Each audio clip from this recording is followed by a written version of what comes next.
This is our play on a sweet and sour Panna Cotta. Introducing Yakult. This is a probiotic drink, gelatin. In this case, I'm using a little bit of Yakult combined with a little bit of gelatin. Then we're gonna heat up some oat milk. I'm gonna add some sugar to that.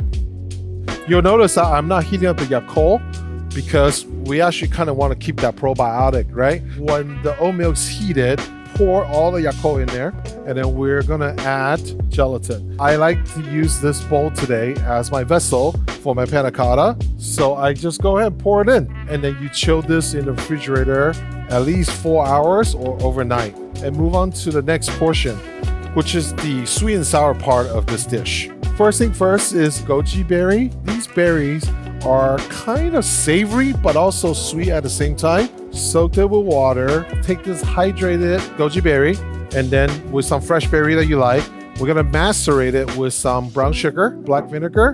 Basically, it doesn't go through the distill process, so it has savoriness. Here's some fresh berries. We're gonna add the brown sugar to it. Macerate a little faster by adding a little bit of acid. You can use lemon juice if you don't want the vinegar. 24 hours later, you have something that looks jammy. We take it out. We just add some of the berry topping on top. So this is our play on a sweet and sour Panna Cotta.